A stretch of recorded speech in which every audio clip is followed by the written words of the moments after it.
langsung nih kayak pendopo, kemudian kantor wali kota, kantor camat, kantor lurah, misalnya seperti itu gitu. Jadi ada 13 kanal pengaduan dan itu bisa dimanfaatkan oleh masyarakat untuk bisa memberikan masukan, untuk bisa melakukan pengaduan gitu ya.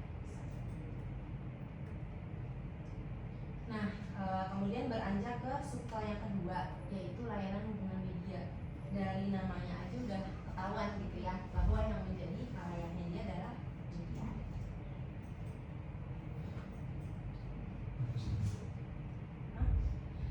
Terjadi konslet berapi-api. Makanya saya jadi kayak sales, Pak. Tuh. Agak serem tadi soalnya kan kita udah nyoba yang kiri agak meledak, yang kanan agak meledak juga. Jadi agak serem nih. Nah, bentuk layanan ke media ini seperti apa? Yang pertama, ada dokumentasi dan liputan kegiatan pimpinan. Jadi untuk di tim layanan hubungan media ini ada reporternya, ada fotografernya, ada videografernya. Dia ngikutin kegiatannya gubernur, wakil gubernur, sama sekretaris daerah. Jadi kita punya semua dokumentasi. Inilah yang kemudian dihimpun gitu ya. Untuk apa? Ya untuk dokumentasi kita dan juga bahan publikasi gitu ya. Kalau misalnya media minta, itu kita juga bisa gitu. Teman-teman di sini ada yang punya cerita gitu ya tentang kerjaannya wartawan? Ya, nah kalau masih di kampus kan masih ideal ya. Maksudnya teman-teman belajar bagaimana mencari berita di 5W1H, datang langsung ke lapangan. Nah, dalam situasi di dunia kerja ternyata nggak selalu begitu. Ketika ada event, ketika ada acara, wartawan-wartawan itu dicek ke temannya gitu. Maksudnya kayak nitip beritanya apa nih, nanti dia akan ketik ulang sesuai dengan karakteristik media dia. Nah, pada saat seperti itu mereka kan nggak ada di lapangan langsung pada saat acara ya. Terkadang mereka nggak punya dokumentasinya. Nah, inilah kemudian dari Pemprov menyediakan itu juga ketika ada kebutuhan seperti itu. Kemudian juga pastinya ya siaran pers ya. Nah, siaran pers yang sudah kita coba untuk mengikuti format kebutuhan dari media-media gitu ya. Jadi ibaratnya kalau produknya aja mungkin teman-teman boleh lihat yang tadi cek di Berita Jakarta. Selain ada berita-berita juga ada satu kolom khusus siaran pers. Itu juga bisa teman-teman jadi bahan analisa atau bahan belajar bagaimana cara penyajian siaran pers itu. Ini kayaknya bisa dicaplok mentah-mentah untuk dipindahkan ke berita. Kemudian di layanan hubungan media ini juga dia bikin video iklan layanan masyarakat atau PSA, Public Service Announcement. Jadi kalau buka IG-nya RDKI Jakarta suka ada video-video gitu ya. Itu kita bikin sendiri gitu. Jadi bukannya pakai IO gitu enggak. Dan biasanya teman-teman yang magang di sini suka disuruh jadi talent-talentnya tuh gitu. Jadi kita emang bikin sendiri soal kebijakan program yang ada di Pemprov DKI Jakarta.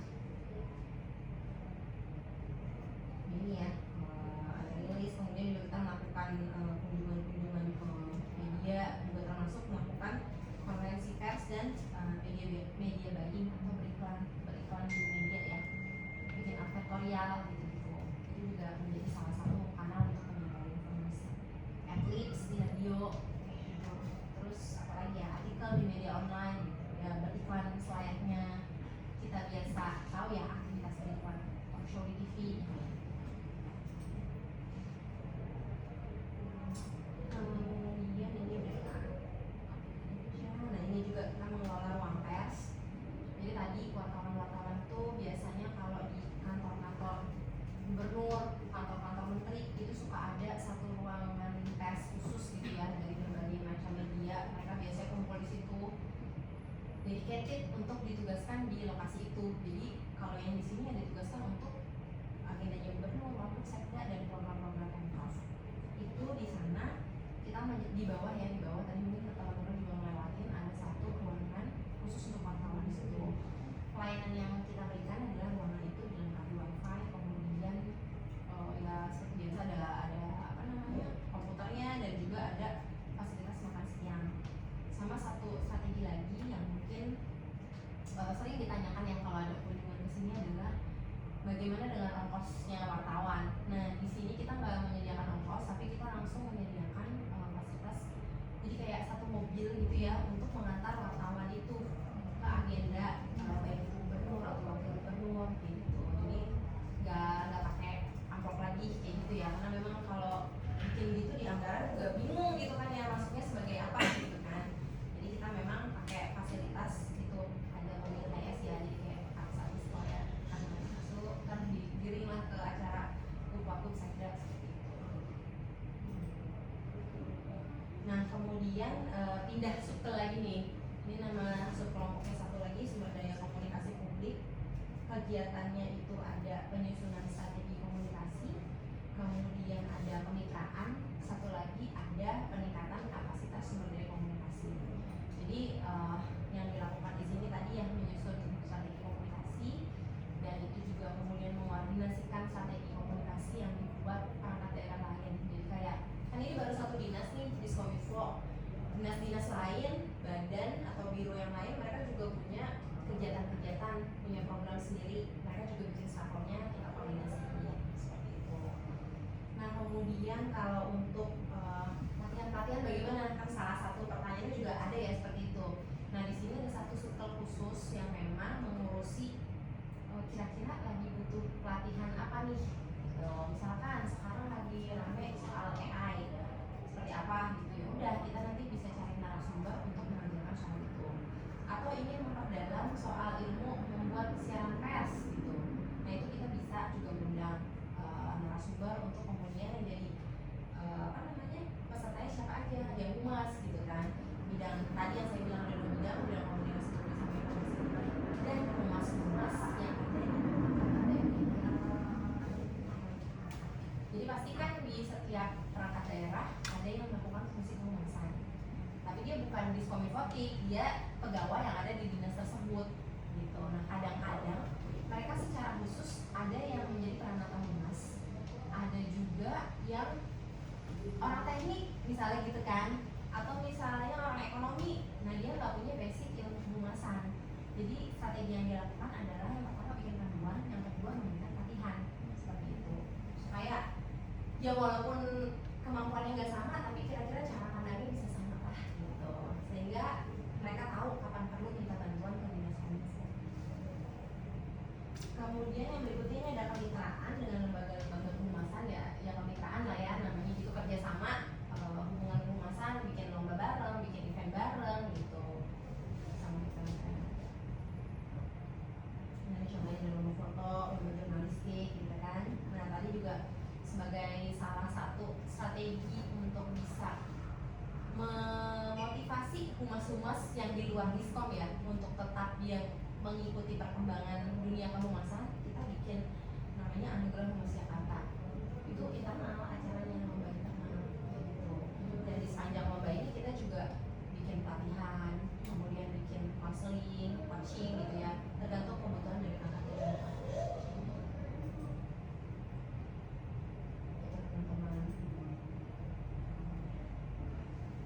Nah ini masuk ke bidang informasi publik nih, ada Pak Syari ya, ini adalah yang tadi saya bilang ada apa namanya, ruangan di sebelah sana yang tugasnya berat sekali gitu ya, memonitor isu yang ada di media, kemudian dia juga memonitor programnya Pemprov ini seperti apa, diterima di masyarakatnya seperti apa, gitu tempatnya Pak Syari. Tapi nanti sebelum sampai ke situ ya ada tiga juga dia sama kayak tadi ya, urusannya gede banget ya kayaknya ya, banyak banget yang dikerjain gitu. Ini pengelolaan informasi publik, pelayanan informasi publik, dan pengelolaan opini dan aspirasi. Kalau tempatnya Pak Syari di pengelolaan opini dan aspirasi publik. Kalau dia ngebaca namanya agak-agak gambar ya sih, tergambar ya. Kalau saya mah enggak. Kayak tadi nama subtelnya sumber daya komunikasi publik, ternyata di dalamnya ngerjain stratkom, ngerjain kemitraan gitu. Jadi emang kadang-kadang mesti dijelasin dikit-dikit ya. Nah ini ada Berita Jakarta tadi ya, nama subtelnya pengelolaan informasi publik yang tadi teman-teman lihat di samping. Nanti juga bisa dicek beritajakarta.id. Jadi dia tuh ada websitenya, ada juga TV-nya, beritajakarta.tv gitu. Breaking news kayak gitu-gitu.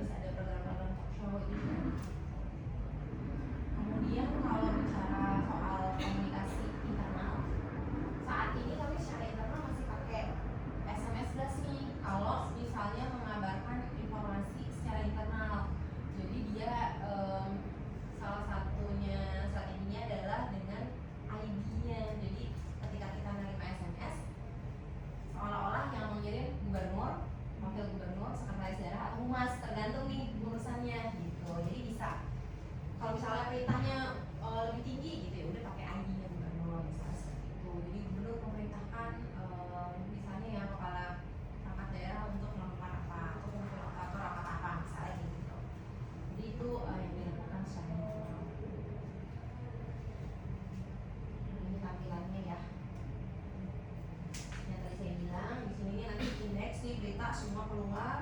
Kemudian di sini juga ada siaran pers, nanti bisa dicek. Kemudian DPRD ini apa? Berita-berita soal DPRD. Dan dia posisinya di belakang tuh ada DPRD yang di sana ya. Nah, legislatif sama eksekutif kan tidak bisa dipisahkan hubungannya, jadi bisa nanti teman-teman cek juga di situ. Sambil dieksplor aja nanti untuk websitenya gitu ya. Karena ini menjadi salah satu kanal yang kita andalkan juga untuk mengklarifikasi ketika itu tuh ada permasalahan gitu ya, atau pendalaman, misalnya seperti kemarin terjadi kebakaran di Jakarta. Nah, berita Jakarta ini pasti akan menjadi salah satu yang turun pertama kali ke lapangan gitu, yang bisa menjadi sumber berita gitu ya. Nah, foto liputan gitu di kolom-kolomnya. Nah, ini adalah rubriknya, jadi nanti teman-teman bisa cek juga ya.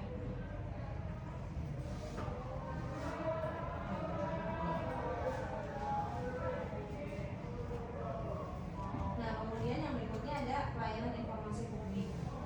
Ini adalah pintu masuknya teman-teman ketika ke Jakarta bingung gitu ya. Pasti kalau misalnya untuk kebutuhan akademis akan ngecek di website ini gitu ya, website resminya jakarta.go.id.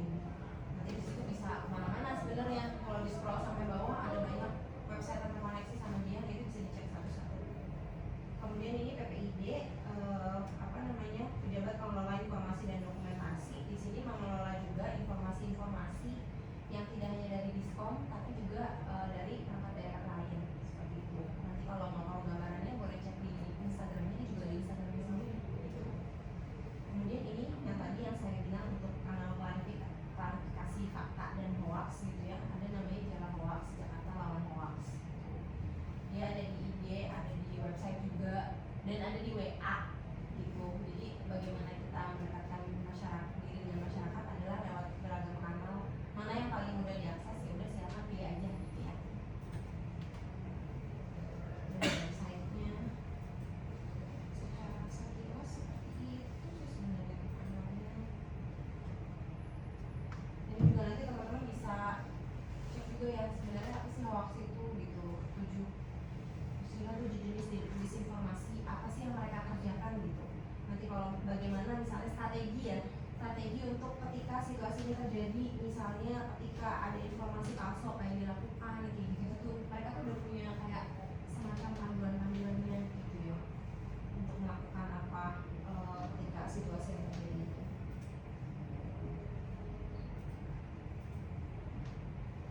Nah, kemudian juga untuk keterbukaan informasi publik, itu juga di sini kita ada seminar-seminar gitu ya. Bagaimana kemudian kita juga melakukan pertemuan dengan mahasiswa dan masyarakat. Mas sudah pernah didatangi mahasiswa? Oh, baru semester 2. Ya, semester 2 udah ini pertanyaannya suruh siswa. Ini jadi kayaknya pernah deh teman-teman masuk ke UNAS juga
pasti nilainya A.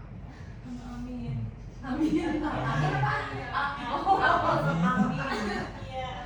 Iya betul. Jadi opini itu kalau dipaparin ini lebih teknis ya. Saya nggak mau teman-teman ini biasanya dipaparin kalau kunjungan kerja nih biasanya Pak. Kita kasih tahu untuk websitenya pengelolaannya seperti apa. Tapi teman-teman mungkin saya lebih ngobrol aja Pak. Di sini ada 16 pertanyaan yang saya kasih di aplikasi sama saya nih. Saya nggak jawab satupun. Mending ngobrol aja lah. Soalnya kalau misalnya saya jawab ini teknis banget gitu ya. Teman-teman baru semester 2 tapi pertanyaannya udah dalam banget. Iya jadi lebih baik kita ngobrol aja ya. Nah tadi opini dan aspirasi. Opini itu tadi betul ya. Opini itu sebetulnya adalah lebih ke konsensus. Ngerti nggak konsensus? Jadi kumpulan pendapat. Kumpulan pendapat. Jadi kalau misalkan ini siapa aja sih namanya saya lupa. Di daftarnya ada cewek semua loh. Tapi namanya dia. Oh salah. Oke. Di sini opini itu kumpulan ya. Namanya siapa? Winta. Desi, oke. Winta kalau ngomong di media sosial, ya, Winta ngomong Pemprov DKI Jakarta jelek nih, itu aspirasi. Nanti Desi ngomong, terus teman-teman yang lain ngomong, tapi semuanya sama yang ngomong nih. Pemprov DKI Jakarta nggak beres. Itu jadi satu. Itu membentuk opini publik. Nah kalau udah jadi satu konsensus bersama-sama nih, itu baru jadi opini. Gitu. Jadi kebayang ya, banyak orang yang nggak bisa membedakan antara opini dan aspirasi loh di situ. Saya kan sudah ini, aspirasi saya dari ini, itu opini loh kan. Banyak yang masih campur aduk antara opini dan aspirasi. Jadi pengelolaannya harus dibedakan. Nah ada anomali ini teman-teman. Yang lucu adalah ketika teman-teman barengan nih, beda teman-teman kalian Gen Z ya? Iya. Gen Z ya. Jadi Gen Z itu ini adalah jiwa raganya ya. Apalagi ketinggalan balik lagi pasti. Bener nggak? Kalau kita ketinggalannya bahagia nggak kerja. Iya. Gitu. Jadi teman-teman yang misalkan sebagai generasi penerus gitu ya. Terus banyak yang bermain media sosial kan. Apalagi generasi sekarang itu memang platformnya hidup di sana. Jadi kita yang menyesuaikan nih, kita yang dari Pemprov DKI Jakarta. Kalau zaman dulu nih kita, teman-teman kalau mau ngelapor kelurahan aja, kita yang arahin, gitu. Nah kalau dulu kayak gitu, masyarakat jadi harus datang jalan gitu ya, mau naik apa yang mereka punya sepeda segala macam. Tapi sekarang nggak bisa, kita harus lihat masyarakatnya nyaman di mana. Bahkan kita sekarang udah punya TikTok ya, gitu. Karena apa? Karena ternyata masyarakat itu ada platform baru itu kita harus ikutin. Kita ada 13 kanal pengaduan, termasuk TikTok, Instagram, X, semuanya kita buka. Jadi semua kanal kita buka, kita serap semua. Nah, yang lucu adalah gini, teman-teman, ketika mengadu, terus mengadunya itu jadi viral. Kayak gini, jalur sepeda kok dibongkar sih di sini, kan banyak ya. Atau kan DPO saya kok di tempat saya DPO-nya nggak ada lantainya, kan bahaya ya. Itu pada dicabutin tuh orang-orang dijualin. Nah itu yang itu sebetulnya aspirasi. Satu ngomong, dua ngomong, tiga ngomong, apa segala macam ngomong gitu ya. Kalau aspirasi diperlakukannya seperti apa? Aspirasi itu biasanya ditangkap sama kita, terus langsung ditindaklanjuti. Misalkan yang bolong harus ditambah, yang jalan rusak harus dibenerin. Nah itu aspirasi. Kalau opini biasanya dibalasnya dengan opini lagi. Misalkan media nih beropini nih, ya kita klarifikasi, kita berikan press release, kita berikan respon apa segala macam. Nah itu pola-pola yang kita terapkan